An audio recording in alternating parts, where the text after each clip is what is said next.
Hola mis queridos amigos, nuevamente con ustedes, su doctor Maximiliano, un consejero de internautas, como siempre les he dicho, un médico que ha trabajado en los Andes, la Amazonía, en la costa ecuatoriana, e inclusive ha trabajado vendiendo plantas medicinales y flores en la reciente Federación de Rusia, cuando recién empezaba y cuando terminó la Unión Soviética. Por eso puedo tener alguna referencia de cómo se produjo el fin de la Unión Soviética. ¿Por qué? Bien, hoy analizaremos cómo es la verdad, cuál es el origen verdadero de los partidos que ahora se disputan las elecciones seccionales en el Ecuador. Estamos hablando de las elecciones seccionales que se van a realizar el próximo mes, en el 7 de febrero, para decidir quién es el prefecto, el alcalde, los concejales, los consejeros de las diferentes provincias y cantones del país. En estas elecciones hay un sinnúmero de candidatos, y es incontable la cantidad de candidatos. ¿Y por qué es incontable? No solamente la cantidad de candidatos, sino la cantidad de partidos que hay. ¿Cómo llegamos a este punto en que, a diferencia de los Estados Unidos, que tiene solo 2 partidos, en el Ecuador existen centenares? No se puede saber cuántos. Y la gente no sabe qué es lo que realmente quiere cada partido. Esa es una de las cosas más inciertas que existe. Nadie puede saber si un partido quiere algo, si el otro partido quiere otra cosa, cuál es realmente. Así que lo único que la gente se orienta es, bueno, los unos son de Correa, los otros son de Nebot, los otros son de Viteri. O sea, es el nombre del candidato. Pero estos candidatos originalmente vienen y provienen de ciertas ideologías muy propias, muy particulares. Recordemos que nosotros tenemos 500 años de historia, no es que la cosa empezó ayer. Durante la colonia no había partidos políticos, había el rey y la iglesia, que eran uno solo. Pero cuando llegamos a la independencia, entonces el poder pasó del rey a los ricos y terratenientes de específicamente cada uno de los países latinoamericanos. Esos ricos y terratenientes habían de 2 tipos. Los unos que estaban con la Iglesia Católica, se llamaban conservadores, y los otros que estaban contra la Iglesia Católica, que se llamaban liberales. En Estados Unidos fue algo similar. Los unos que estaban con la Iglesia protestante y los otros que estaban con la Iglesia que no estaban con la Iglesia protestante. En los unos que querían mantener las tradiciones, la discriminación racial, etcétera, etcétera, porque acordemos que antes no podían votar los negros, no podían votar los indios, no podían votar los menores, no podían votar las mujeres, no podían votar los pobres. Entonces ellos eran los dueños de la pelota, como se dice, los que tienen dinero, los más viejos. Ellos eran los que manejaban a su antojo lo que pasaba en cada uno de nuestros países del continente americano. No era lo mismo que lo que estaba pasando en Europa. En Europa pues vino la Revolución Francesa. Bueno, ahí entonces siguieron los reyes gobernando, se crearon imperios.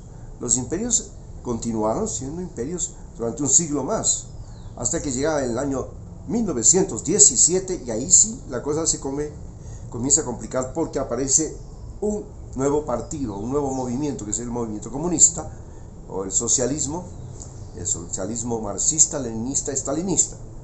Y este marxismo se establece fundamentalmente en Rusia, y luego de la Segunda Guerra Mundial ya se expande a todo lo que fue Europa del Este, Cuba y otros países, inclusive el África, que muchos de ellos le deben su independencia al comunismo soviético y al comunismo chino, lo mismo que para muchos países de Asia.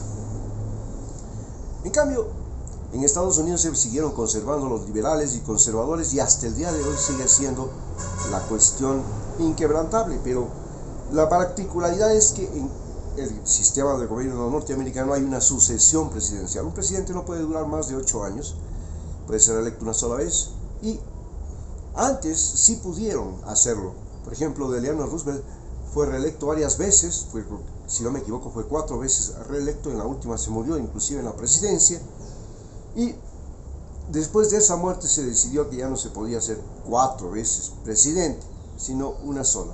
En el Ecuador, los candidatos podían ser también elegidos y reelegidos, a tal punto que Velasco Ibarra fue 5 veces candidato y 5 veces ganó.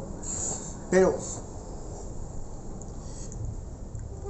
¿cuál era la idea que separaba a los conservadores y los liberales? A los liberales lo que les importaba más era siempre ese concepto de libertad, igualdad, confraternidad que vino con la Revolución Francesa. Todos somos iguales, es el movimiento de los derechos humanos en Estados Unidos, se afilia, se identifica con los demócratas, los liberales.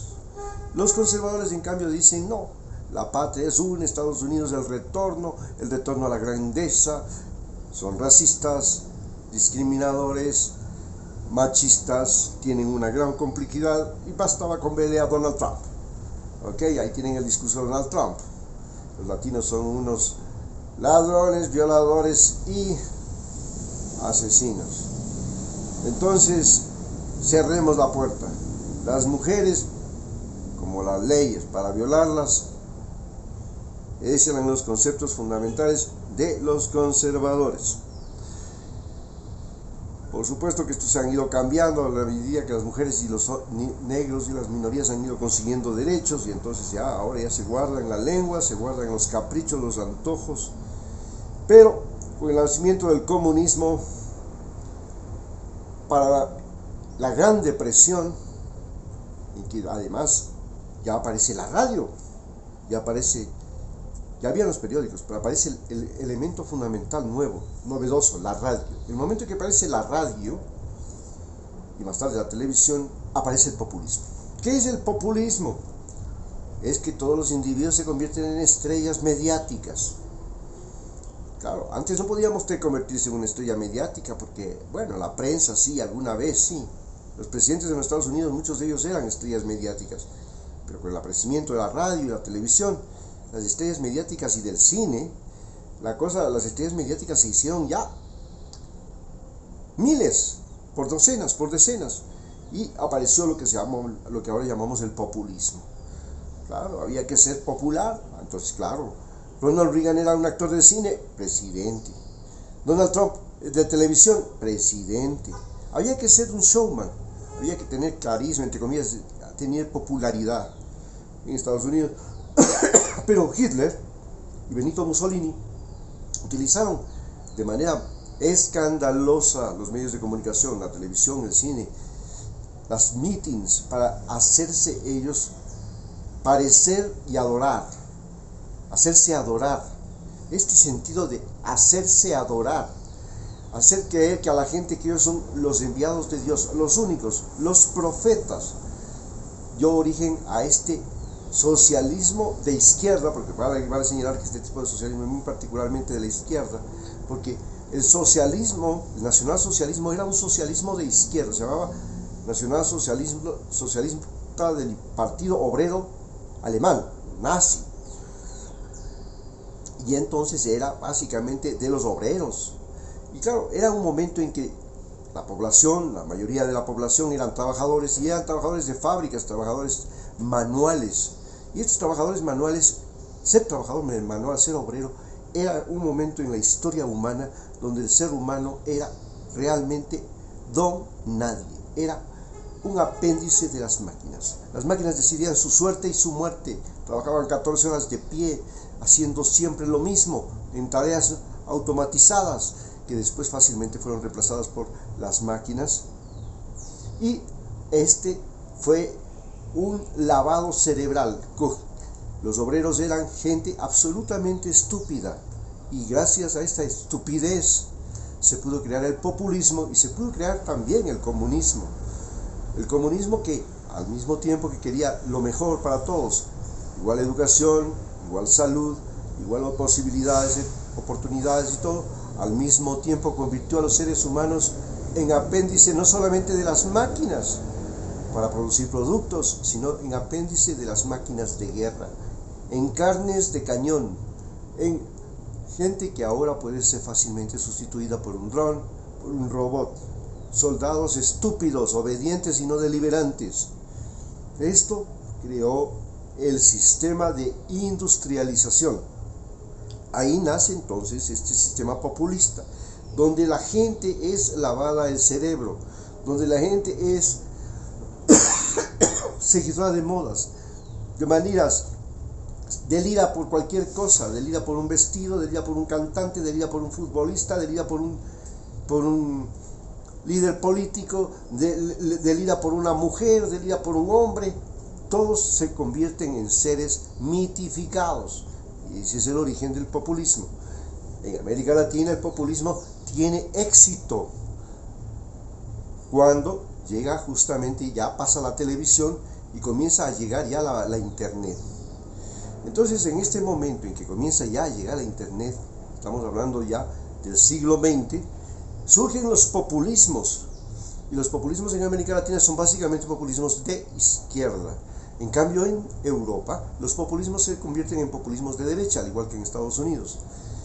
Y mientras que los populismos de izquierda en América Latina lo que proponen es una revolución en la infraestructura, una revolución en las relaciones sociales, cambios constitucionales. Los populistas en la extrema derecha de Europa y Estados Unidos lo que proponen es no a la migración, no a los extranjeros, expulsión, racismo, no al aborto, no a las drogas, no al alcohol, no a esto. Y estas corrientes populistas extremistas de Europa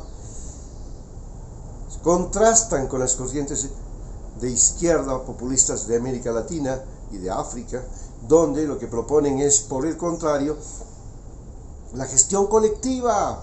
¿Para qué? Para cambiarlo todo. Pero hay dos tipos de populismos. Entonces hay el gran problema de que el populismo en América Latina se enfrenta a el problema de la sucesión presidencial.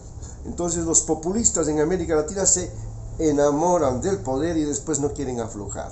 Y ahí es cuando entra el gran problema de que para no aflojar el poder se inclinan hacia el comunismo, ¿no? Porque en el comunismo no hay sucesión presidencial, no había. Stalin no tenía sucesor, nació y ahí mismo murió en el poder. Entonces este sistema es el que complica lo que es la idea del populismo latinoamericano. En cambio, el populismo en Europa también pretende lo mismo. Recuerden que Donald Trump quiso también prolongarse en el gobierno, pero de todas maneras el populismo de derecha que vive Europa lo que hace fundamentalmente es, desde siempre, el populismo de derecha y los populismos tienen un gran problema. El populismo de la derecha y el populismo de la izquierda poco a poco conducen a un conflicto social y a una guerra. Los populismos en América Latina han conducido a conflictos internos. En cambio, el populismo en los países desarrollados como Estados Unidos y en Europa han concurrido a guerras. Recordemos la Segunda Guerra Mundial, la Primera Guerra Mundial, son populismos que cuando se desarrollan en países desarrollados, ese populismo termina siendo un generador de conflictos bélicos mundiales. Esto lo estamos viviendo. Putin ahora es un populista y de izquierda, de derecha, perdón, de la derecha zarista de Rusia, y está conduciendo a Rusia a una guerra. Zelensky es otro populista, un actor de teatro, cómico, y también conduce a una guerra. Este tipo de conflictos son muy particulares en países desarrollados. Guerra. En cambio, en guerra entre países. En cambio, los conflictos, los populismos en América Latina nos han conducido a conflictos internos, a guerras civiles. Muchas gracias.